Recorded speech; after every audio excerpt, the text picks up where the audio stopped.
What's up, everybody? It's Bodyhead Productions here, and we're continuing Frank Fontaine's True Story Part 2. So the year is 1948. Fontaine, Peach Wilkins, Reggie, Chief Sullivan, and a few other men stepped foot into Rapture, and Frank quickly picked up where the previous Fontaine left off: smuggling. He assembled a fine crew, including Reggie and Peach Wilkins, and started transporting highly sought-after contraband into Rapture, making some damn good money while he was at it. Now, keep in mind, Fontaine was a master con man, even stating he was a Chinaman for 6 months. Maybe his greatest trick to this point, though, was convincing people he was actually a good person. People believed his good guy act, his fake smiling face. And once again, remember back to his childhood at the vaudeville theater, where he was taught how to act and the importance of doing so to sway public opinion and perception. Then something happened that changed Fontaine, Andrew Ryan, and the city of Rapture forever.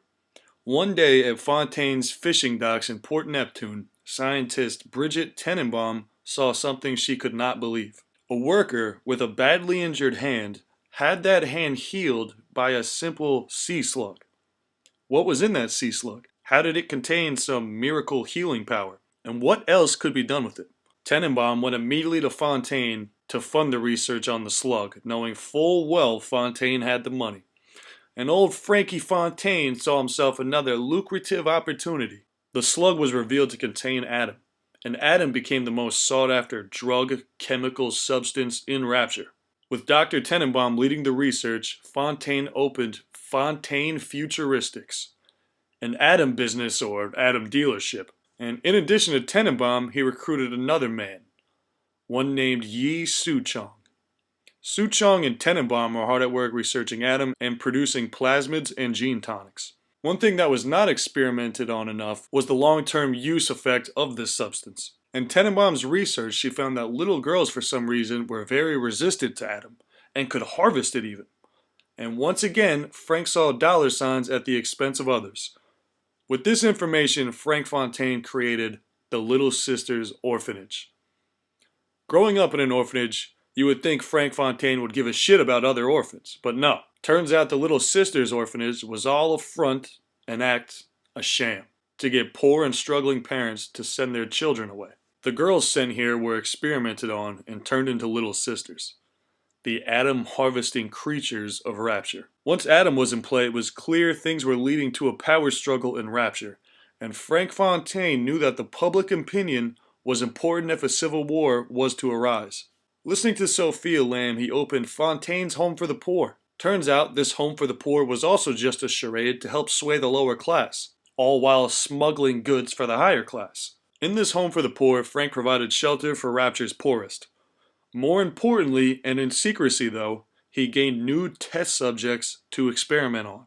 Disguised as a helping hand, Fontaine took major advantage of Rapture citizens time and time again, all to increase his standards in Rapture's hierarchy. Andrew Ryan once said, "Is a man not entitled to the sweat of his brow? No, says the man in Washington, it belongs to the poor. No, says the man in the Vatican, it belongs to God.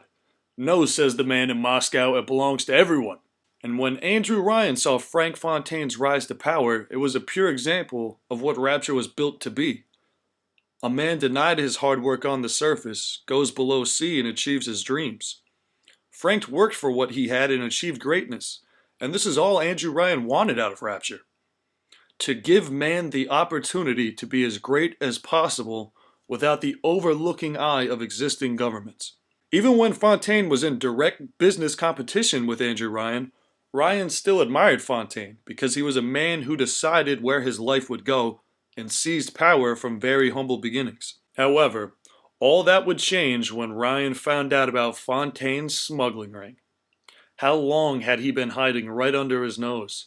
How long had he been charading as a likable businessman giving back to the community? Realizing now the kind of man Fontaine was, Ryan saw him as a direct threat to the entire city of Rapture. What if Fontaine was tailed returning to Rapture? The location is known and Rapture's independence is gone. With this new information, Andrew Ryan told Security Chief Sullivan, the same man who escorted Fontaine into Rapture, to tie Fontaine to the smuggling ring and put him down. This resulted in increasingly violent tactics, and thus the civil war between Frank Fontaine and Andrew Ryan had begun.